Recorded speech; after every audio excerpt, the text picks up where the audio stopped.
고린도전서 1장 18절부터 25절 말씀 마음을 집중하시고 함께 읽어보십니다. 십자가의 도가 멸망하는 자들에게는 미련한 것이요 구원을 받는 우리에게는 하나님의 능력이라. 기록된 바 내가 지혜 있는 자들의 지혜를 멸하고 총명한 자들의 총명을 패하리라 하였으니 지혜 있는 자가 어디 있느냐, 선비가 어디 있느냐, 이 세대의 변론가가 어디 있느냐. 하나님께서 이 세상의 지혜를 미련하게 하신 것이 아니냐. 하나님의 지혜에 있어서는 이 세상이 자기 지혜로 하나님을 알지 못하므로 하나님께서 전도에 미련한 것으로 믿는 자들을 구원하시기를 기뻐하셨도다. 유대인은 표적을 구하고 헬라인은 지혜를 찾으나 우리는 십자가에 못 박힌 그리스도를 전하니 유대인에게는 거리끼는 것이요 이방인에게는 미련한 것이로되 오직 부르심을 받은 자들에게는 유대인이나 헬라인이나 그리스도는 하나님의 능력이요 하나님의 지혜니라. 하나님의 어리석음이 사람보다 지혜롭고 하나님의 약하심이 사람보다 강하니라. 아멘. 새로운 달 3월 오늘 첫 번째 주일입니다. 또 공교롭게도 오늘 3월 3일인데요 오늘이 무슨 날이냐 물어보면은 많은 분들이 삼겹살 데이라고 말합니다. 그는 3이라는 숫자가 겹쳐져서 마치 삼겹살 먹는 날로 이렇게 홍보하는 효과 때문에 어느 때부터 3월 3일은 마치 삼겹살 데이로 그렇게들 알고 있습니다. 그런데 이제 우리 신앙인들은 이 3월은 좀 특별하죠. 3월을 시작하는 3월 1일이 3.1절이기 때문이에요. 105년 전 1919년 3월 1일 여러분이 잘 아는 대로 3.1 만세 사건이 일어났습니다.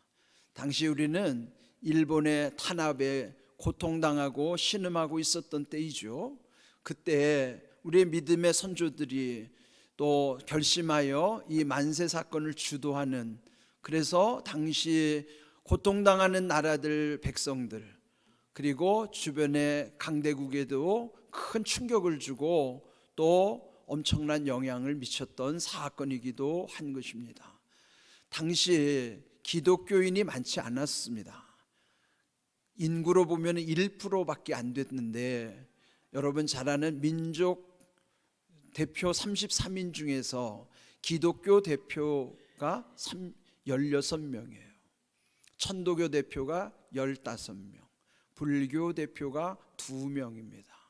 이 세 종교가 합세해서 만세운동을 주도했는데 당시 1%밖에 안 되는 기독교가 절반에 해당하는 16명의 민족 대표를 배출할 만큼 그 100여 년 전 이 한국 땅에 하나님의 사람들의 그 위용이 얼마나 대단했는가 알 수 있습니다. 비록 숫자로는 적었지만은 그 영향력이 얼마나 컸던가를 생각해 보면은 지금은 수백만 명의 기독교 인구가 있어도 그 영향력이 지금은 미미해지고 있는 것이 좀 안타깝습니다. 당시에 그런 고통을 이기고 그런 엄청난 사건을 주도할 수 있었다는 것은 사람의 생각으로는 도저히 불가능하죠. 우리가 어떤 역사에서나 개인의 삶 속에서도 사람의 능력으로만 되지 않는 일들이 있어요. 그때는 이것은 사람의 힘으로만 될 수 없고 하나님이 하실 때만이 가능하다는 것을 인정해야만 하는 것이죠. 우리 역사에 이런 질곡을 뚫고 세계에서 가장 못 사는 나라였었는데 지금은 세계에서 잘 사는 손가락 안에 꼽히는 나라가 된 것을 우리는 하나님의 은혜 아니고서는 도저히 설명할 수가 없습니다. 이런 민족이 세계에 우리나라 한 나라밖에 없어요. 이런 민족이 된 것은 전적인 하나님의 은혜죠. 오늘 이 설교의 제목이 하나님께서 하신 것이 아니냐. 바울이 본문 중에 언급한 것처럼 우리가 도저히 이걸 생각할 수 없는 일들, 우리의 능력으로는 안 되는 것이지만은 이루게 하신 것은 하나님께서 하신 것이 아니냐, 우리도 반문할 수밖에 없고 또 하나님의 주권을 인정할 수밖에 없습니다. 그렇게 우리 민족은 하나님의 은혜를 많이 받은 나라요 민족인 것이죠. 오늘 이 105주년 3.1절 감사주일, 3.1절 기념주일을 통해서 다시 한번 각성하는 기회로, 그래서 우리나라와 민족이 하나님을 떠날 수 없고 하나님의 나라를 위해서 이 마지막 때에 귀하게 쓰임받을 수 있도록 다시 한번 이 본문의 말씀 속에 하나님의 은혜와 능력이 어떻게 우리 가운데 임하게 됐는가를 깨닫는 시간이 될 수 있기를 바랍니다. 오늘 읽은 말씀은 십자가의 도로 시작을 합니다. 18절 말씀에 보면은 십자가의 도가 멸망하는 자들에게는 미련한 것이요 구원을 받는 우리에게는 하나님의 능력이라 바울이 고백하는 내용이에요. 십자가라고 하는 것은 지금 우리가 믿는 십자가와 바울의 시대의 십자가에 대한 이미지는 완전히 달라요. 예수님 당시에 그 십자가라는 것은 가장 흉악범에게 사형을 집행하는 틀이었습니다. 그래서 십자가 처형을 받았다 그러면은 저주받은 인생이고 또 가장 끔찍한 사건이기 때문에 누구도 그 십자가 가까이 가기를 꺼려하고 십자가를 바라는 보는 것만으로도 충격을 받을 수밖에 없고 트라우마를 겪을 수밖에 없어요. 언제부턴가 트라우마라는 용어에 익숙하죠. 우리 안에 상처가 깊으면은 그게 해결되지 않을 때 나타나는 현상들이죠. 저도 전에 있던 교회에서 주택에 불이 난 적이 있었어요. 물론 초동 단계에서 진압이 됐지만은 제가 그 불을 끄느라고 제가 사투를 벌이면서 그 충격받은 것 때문에 지금도 화재 현장을 보거나 그 화재에서 나는 이상한 그 냄새가 있어요. 그 냄새가 제 코끝에 들어오면은 저도 모르게 몸이 경직이 됩니다. 저 안에는 그런 화재에 대한 트라우마가 있어요. 이처럼 십자가라고 하는 것은 그걸 보는 사람 모두에게 다 트라우마가 될 수밖에 없는 거예요.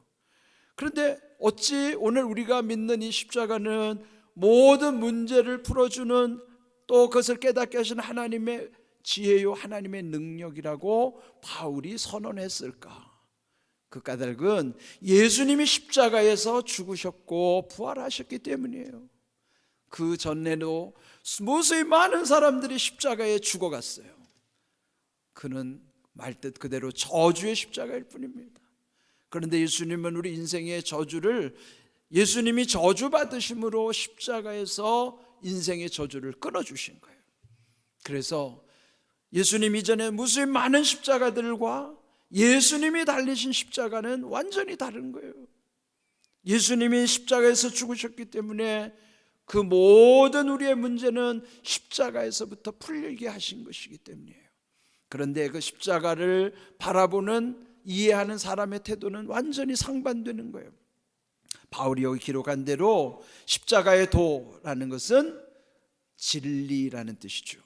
변치 않는 이 진리를 멸망하는 자들은 그걸 미련하게 여기고, 그러나 구원받는 우리에게는 그 자체가 하나님의 능력임을 고백하는 것입니다. 예수님 이전의 십자가는 실제로 멸망당하는 자들을 그렇게 이해할 수밖에 없기도 하죠. 그러나 여전히 예수님의 십자가도 동일한 십자가로 여기는 것은 미련한 짓이에요. 그래서 바울이 지금 그 십자가의 진리를 깨닫지 못하는 자들에게는 결국 멸망받을 수밖에 없고 그거는 미련한 것이다, 그렇게 말하는 거예요.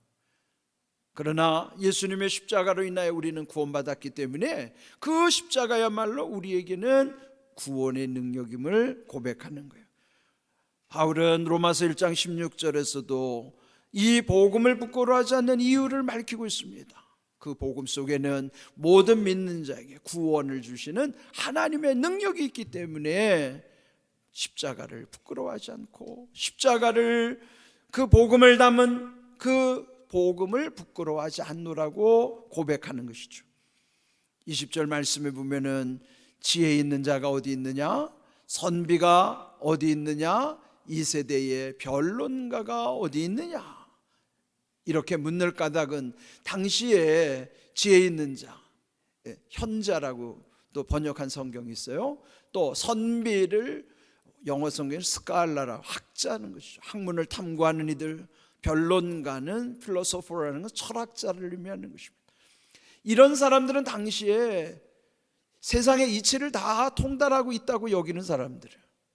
자칭 세상의 이치를 다 알고 그러는 사람들의 눈으로 볼 때 십자가를 그들이 깨닫지를 못하는 거예요. 한때 바울도 이런 쪽에 심취했던 사람이기 때문에 이들과 똑같은 사람이었습니다. 그런데 그도 핍박하던 예수님을 자기가 직접 만나고 예수님을 믿은 이후로부터 그는 이렇게 지혜 있는 자, 학자들, 당시의 철학자들, 그들이 오히려 미련하다는 것을 알게 되는 것입니다. 왜 그렇게 됐을까? 고린도전서 1장 19절에 보면은 바울이 인용하는 내용이 나와요.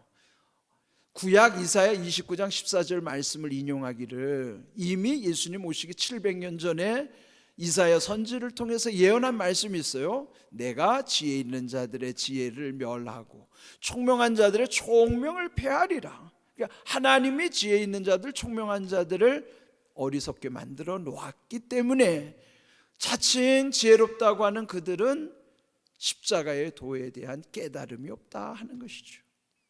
그렇다면은 이 말씀이 오늘 본문의 제목과도 연계가 되는 것인데요, 하나님께서 이 세상의 지혜를 미련하게 하신 것이 아니냐.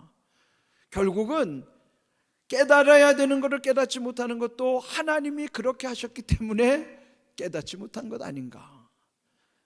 여러분, 이 십자가의 도라고 하는 것은 지식으로 깨닫는 것이 아니고 세상의 지혜로 깨닫는 게 아니라는 것이죠. 하나님께서 하셨기 때문에 하나님이 하셔요. 하나님이 지혜를 주셔야 그 진리를 깨닫게 하신다는 것을 말씀해 주고 있는 것입니다. 21절을 보시면요, 이 세상에 자기의 지혜로 하나님을 알지 못함으로, 그렇습니다. 세상의 지혜로, 자기 지혜로는 하나님을 알 수가 없어요.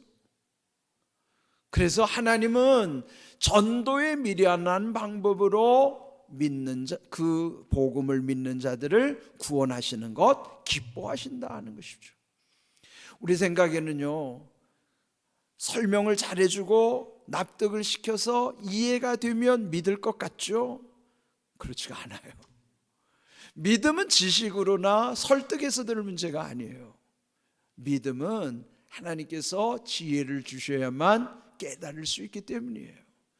그러므로 세상의 지혜, 자기의 지혜로는 하나님을 알 수 없다. 이게 바울이 자기도 이전에 그러했기 때문에, 이렇게 말하는 것은 바울이 이전에 자기 삶을 투영하는 기도하는 거예요. 그런데 예수님 믿고 깨달은 가운데 여전히 깨닫지 못한 자들을 바라보았더니 자기가 탄식하는 것이죠. 세상 지혜, 자기 지혜로 하나님 알 수 없다. 하나님은 전도에 미련한 방법으로 믿는 이들을 구원하는 것을 오히려 기뻐하신다. 그런 거예요. 지금도요, 전도지 들고 나가 전도하는 거 보면은 참 미련해 보이죠? 대체로 보면 저렇게 해서 전도가 될까? 그런 생각하기 쉬워요.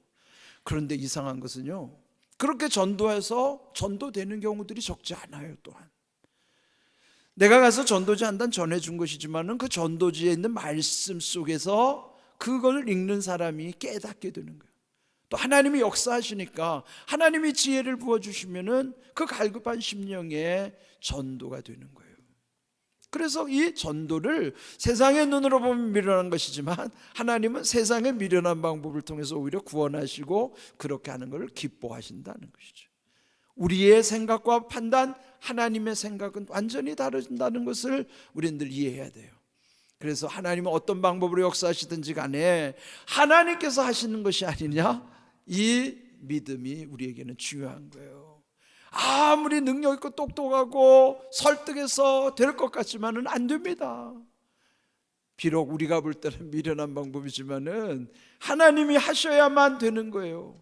그래서 하나님께서 하게 하신 것이 아니냐, 이렇게 물을 수밖에 없는 것이죠. 22절 말씀에 보면요, 유대인은 표적을 구하고 헬라인은 지혜를 찾으나 유대인에게는 거리끼는 것이요 이방인에게는 미련한 것이로다 그랬어요. 당시에 유대인과 헬라인은요, 그 근동을 움직이는 아주 대표적인 두 세력이에요. 바울은 유대인 하면 이스라엘 사람을 말하는 거예요. 바울은 혈통으로는 정통 유대인이죠. 그 정통 유대인은 뭐냐면 하나님을 최고로 자기들이 제일 잘 믿는다고 생각한 사람들이. 바울도 그랬어요. 또 헬라 사람은 당시로 말하면요, 그리스를 중심으로 해서 헬라 제국을 이루는 거예요. 그때 발달했던 게 철학이에요. 여러분이 철학 공부를 안 했어도 많이 들어서 아는 철학자들 있죠. 소크라테스, 플라톤, 아리스토텔레스, 탈레스, 이런 유명한 철학자들이 배출된 곳이 그 그리스 헬라 지역이에요. 그들이 가장 숭상했던 것은 지혜입니다. 그러니까 지혜를 통해서 세상의 이치를 깨닫고 신이, 그래서 많은 신들을 만들어 놓은 게 그게 헬라 신화에 나오는 신들이에요. 예? 그렇게 신들도 만들어내고 할 만큼 그들의 지혜를 대단하다고 자랑했던 문화란 말이죠. 바울은 이 두 가지에 익숙했어요. 원래 자기는 정통 유대인이기도 했지만은 태어나기를 헬라에서 태어났고 헬라의 교육과 문명을 누렸기 때문에 그는 신앙적으로나 또 당시의 철학이나 문화, 문명에 있어서도 그 시대의 첨단을 다 경험했던 사람이에요. 근데 문제는 그렇다고 해서 그들이 하나님을 다 만났는가? 아니라는 거죠. 정통 유대인들이라는 사람들이 하나님의 아들이신 예수님을 죽인 거예요. 십자가에 못 박은 건 그들이 못 박은 거죠. 그런데 이 지혜가 많다고 하는 헬라 사람들이 그러면 예수님의 십자가를 믿었습니까? 아니에요. 그러면 바울이 볼 때는 이 유대인들이 표적을 구하는 것, 표적은 뭐예요? 확실한 증거가 있어야 믿는 거예요, 그게. 그런데 바울이 볼 때는 이들 속에 문제가 뭔가, 그들 속에는 거리끼는 것이 문제고 이방인의 대표라고 하는 헬라 사람들에게는 지혜가 많다고 하지만 하나님이 보실 때는 이게 미련한 짓이다. 여기에 인생의 두 가지 문제를 바울이 집어낸 거예요. 우리 인생에도 무엇이 문제인지 아시죠? 첫째, 마음에 거리끼는 게 문제예요. 여러분, 마음에 거리끼는 문제를 한마디로 원인이 뭘까요? 잘못된 짓을 하면 우리는 그것을 죄라고 그러는 거예요. 죄를 지면요, 반드시 마음에 거리끼게 돼 있어요. 마음에 거리끼면 평안이 없어요. 기쁨이 없어요. 이를테면은 거짓말을 하고 사기치고 그런 사람들이 자기가 잘하는 것 같고 똑똑한 것 같지만 마음이 평안이 없습니다. 기쁨이 없어요. 바람 피는 사람들 마찬가지예요. 쾌락은 즐기는 것 같지만은 마음에 평화가 없어요. 그러므로 죄를 지면요, 항상 마음에 거리낌이 되는 거예요. 저 아랫지방만 껄쩍지근하다 말이에요. 이게 항상 죄를 지면 그렇게 돼요. 이게 우리의 항상 마음의 문제라. 이거 해결해야 된다고요. 그거 어떻게 해결합니까? 십자가에서 주님이 왜 죽으셨는가? 주님이 죽으실 때는 우리의 거리낌까지도 다 떠안으신 거란 말이에요. 그러니 십자가에서 달려서 이 내 거리끼는 문제를 해결해 주시는 주님을 만나지 않고는 내 안에 이 거리끼는 문제는 사라지지가 않아요. 그럼 뭐예요? 내 마음에 평안이 없다는 거죠. 기쁨이 있을 수가 없어요. 내 안에 거리끼는 것을 해결해 주시는 분은 오직 예수님밖에 없어요. 여러분, 마음에 혹시 거리끼는 게 있으면요, 그거 먼저 해결하셔야 돼요. 남들은 몰라요. 자기만 겪는 힘든 상황이에요. 눌리게 된다고요. 그래서 뭐든지 막히게 돼 있어요. 그 죄의 문제 해결을 받지 않으면 절대로 인생이 바르게 세워지지 않아요. 남들은 아무도 몰라요. 특별히 은밀한 죄. 은밀한 죄는요, 남들이 모르는 죄예요. 하나님만이 하시는 죄. 그 죄를 묻어두고 있으면 계속 고통이 다가오는 거예요. 그 문제는 하나님께 다 내놓으셔야 돼요. 십자가에 달리신 예수님이 그 문제를 해결해 주셨음을 믿고 예수님께 다 토해내야 됩니다. 그럴 때 하나님의 은혜로 인하여 내 마음에 평안함이 있고 그때부터 기쁨이, 감사가 충만한 삶을 살아갈 수 있는 것입니다. 혹시 여러분이 거리끼는 게 있다면요, 이 문제는 주님만 해결할 수 있음을 기억하십시오. 두 번째로는요, 미련하는 거예요. 그러니까 미련하기 때문에, 미련하면 분별이 없어요. 우리가 흔히 말하는 똥인지 된장인지 그 분별을 못하면 어떻게 됩니까? 그와 유사한 일들이 우리가 다 분별해야만 하는 일인데 왜 오락가락하고 분별이 안 될까요? 지혜가 없어서 그래요. 미련하기 때문이에요. 바울이 지적한 십자가의 도를 깨닫지 못한 인생의 두 가지 문제를 그대로 우리에게도 고발하는 거예요. 내 안의 문제는 거리낌의 이 죄의 문제고, 그러므로 또 하나 지혜가 없어서 미련하기 때문에 문제가 생길 수밖에 없어요. 한번 여러분도 곰곰이 생각해보세요. 문제의 근원이 다 여기에 걸려 있습니다. 이 문제 어디서 해결해야 돼요? 우리가 할 수 없고 오직 십자가의 도, 그 진리의 모든 문제를 풀게 하셨다는 사실. 자, 그 다음 24절을 보시면요, 오직 부르심을 받은 자들에게는 그랬어요. 유대인도 헬라인도 이런 자기들이 자칭 자랑한 것으로 해결되는 게 아니라, 그가 유대인이든지 그가 문명인이라고 자처하는 헬라인들이든지 그 외에 우리들까지 포함해서 유대인이나 헬라인이나 상관없이 오직 부르심 받은 모든 족속, 모든 민족, 모든 개인은 믿을 때, 부르심을 받은 믿은 자들만이 그리스도가 누군가를 고백하는가? 하나님의 능력으로 고백하고 하나님의 지혜라고 고백하는 거예요. 그리고 하나님의 능력을 경험하고 하나님의 지혜를 경험하는 것입니다. 그래서 십자가는 이전에는 저주의 상징이었지만은 예수님의 십자가는 하나님의 능력, 하나님의 지혜임을 우리에게 말씀해 주시는 거예요. 이게 뭐예요? 반전이에요. 무슨 반전? 대반전이에요. 최악의 십자가가 예수님의 십자가로 인하여 최상의 최고의 십자가로 바꾸어 주신 거예요. 인생은 주님의 이 십자가 사건을 경험하면서부터, 그 십자가 사건 속에 내가 들어감으로부터, 그때 내 인생에도 이런 반전, 급반전, 대반전이 일어나는 거예요. 그렇지 아니하고는 내 인생의 변화는 없습니다.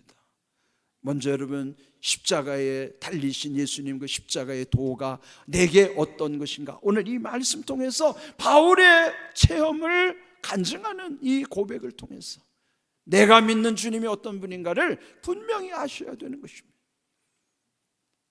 그래서 우리는 늘 구할 때 여기서 말씀한 대로 지혜와 능력을 구해야만 하는 것입니다. 근데 그 지혜라고 하는 것은 그 지혜를 통해서 깨닫게 하시고 능력을 통해서 감당하게 하시는 거예요. 그러면은 이 깨닫는 지혜와 감당할 수 있는 능력이 우리 안에서 있는 게 아니에요.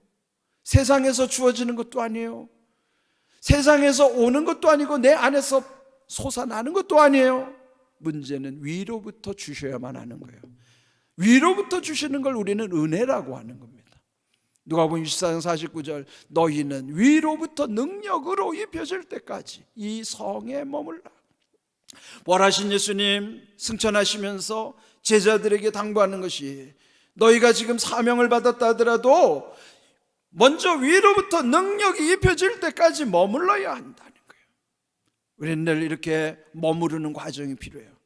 40일 특별 새벽 기도에도 우리는 주님 앞에 머무르는 과정이에요. 왜요? 위로부터 부어주시는 지혜와 능력을 힘입기 위함인 것이에요. 먼저 우리가 무슨 일을 하는 것이 중요한 것이 아니라 위로부터 부어주시는 은혜를 힘입는 것이 중요한 것이에요. 그래서 우리가 늘 구해야 될 때는 깨닫는 지혜, 감당할 수 있는 능력을 구해야만 하는 것입니다. 그러면 따라해 볼까요? 깨닫는 지혜, 감당할 수 있는 능력, 두 개가 함께 있어야 돼요. 지혜를 주시면 깨닫게 하시고 능력을 주시면 감당하게 하시는 거예요. 반대로 왜 우리가 그것을 깨닫지 못하는가? 지혜가 없어요. 없기 때문이에요. 왜 감당할 수 없습니까? 능력이 없기 때문이에요. 그런데 그게 다 어디로부터 오는가? 위로부터 주셔야 하는 거예요. 위로부터 주시는 것은 야고보서 1장에도 보면은 야고보가 강조하잖아요. 온갖 좋은 은사, 온전한 선물이 다 위로부터 빛들의 아버지께로부터 내려오나니, 그렇게 말씀하셔요. 하나님의 은혜가 우리 가운데 위로부터 임한다는 사실을 기억하십시오. 깨닫는 지혜, 감당할 수 있는 능력, 그것은 십자가에서 우리에게 연결이 된다는 것을 말씀을 통해서 알려주시는 거예요. 그럴 때 결국 우리를 어떻게 하기 위함인가요? 자유하게 하시기 위함이에요. 고린도서 3장 17절, 주는 영이시니 주의 영이 계신 곳에는 자유가 있느니라. 자유가 뭡니까? 안에 거리낌이 없는 게 자유예요. 마음에 거리끼면 자유가 없어요. 자유는 누려야 되는 건데 누리는 건 은혜입니다. 그러면 은혜 속에는 뭐가 있어요? 자유가 있어요. 어떻게 자유가 있을까요? 묶여있는 걸 풀어 놓아주시는 해방의 은혜가 전제될 때만이, 예수님이 십자가에서 그 보혈의 능력 가운데 우리의 모든 이 얽혀있고 거리끼는 것들, 이런 모든 것들을 다 풀어서 놓아주실 해방의 은혜만이 자유를 누리게 하시는 거예요. 주는 영이시니 성령이 우리 안에 계시면, 성령은 자유의 영이기 때문에 성령이 우리 가운데 계시면 자유해지는 거예요. 그걸 역으로 말하면 내가 자유한 것은 성령이 나와 함께 하신다는 증거예요.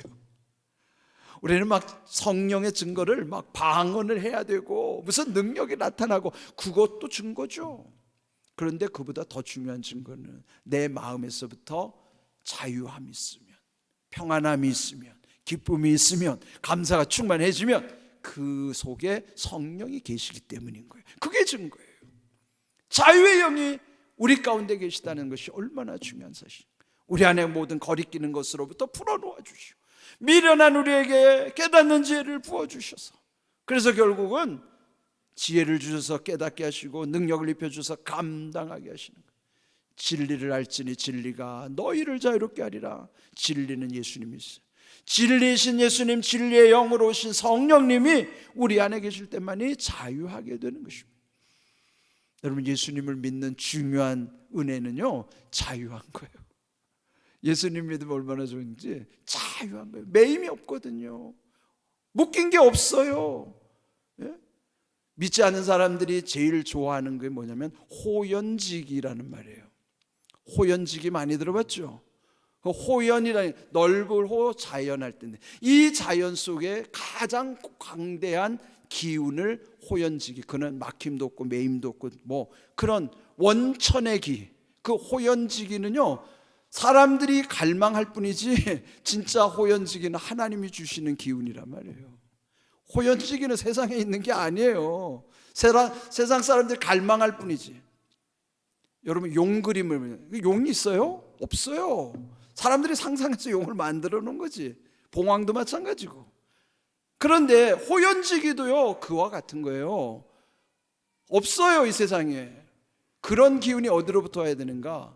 매임이 없고 막힘이 없고 모든 거 화통할 수 있는 그런 호연지기는 하나님이 주시는 기운만이, 성령이 주시는 기운만이 호연지기지 이 땅에는 없어요. 다만 용과 봉황을 그려놓고 그냥 상상으로 한 것처럼 우리 가운데 이런 기운이 있으면 좋겠다고 하지만 그건 뭐야? 하나님에 대한 갈망일 뿐이란 말이에요. 여러분, 진정으로 우리를 자유케 하시는 분은 예수 그리스도, 그분이 우리를 자유하게 하시기 위해서 십자가에서 죽으시고 부활하신 거예요. 여러분, 이런 놀라운 사건. 그래서 우리의 결론은 뭘까요? 하나님께서 하신 것이 아니냐? 우리가 이렇게 물어야 돼요. 예? 누군가가 나에게 물어볼 때 아니 어떻게 했어? 하나님께서 하신 것이 아니냐? 이렇게 우리는 반문할 수 있어야 된다. 결론은 하나님의 주권 가운데 하나님이 지혜를 주셔야 깨닫고 하나님이 능력을 주셔야 감당할 수 있다는 것을 기억하십시오. 우리 인생 속에 하나님이 이렇게 놀라운 은혜 주심을 기억하시고, 바울이 단식한 것처럼 십자가의 도를 그렇게 당시에 지혜롭다고 자칭하고 하나님을 잘 섬긴다고 하는 그들도 깨닫지 못했는데, 바울도 자기도 전에는 못했는데, 그러나 그가 깨닫고 나니 이런 놀라운 걸 우리에게 지금 설명해 주는 거예요. 우리는 그런 은혜 가운데 산다는 게 얼마나 귀한 일이에요. 여러분, 이렇게 그래서 우리 마지막 주님 앞에서도 하나님께서 하신 것이 아닙니까? 이렇게 고백할 수 있어야 돼요. 이 땅에서 사는 동안에도 사람들에게 하나님께서 하신 것이 아닌가 이렇게 고백할 수 있어야 되는 거예요. 이런 귀한 은혜 가운데 하나님이 105년 전에 우리의 조국을 지켜주시고 이렇게 번영한 나라로 세워주신 것 도저히 이해할 수 없고, 또 우리의 개인사나 가정이나 우리의 삶 속에서도 우리가 할 수 있는 것은 많지 않아요. 그러나 하나님께서 하신 것이 아닌가라고 하는 이런 신앙의 고백 가운데 여러분의 평생의 삶에 말씀이 이루어지는 그 약속을 붙잡는, 그래서 여러분은 은혜를 누리는 삶이 되기를 주님의 이름으로 축복합니다. 아멘.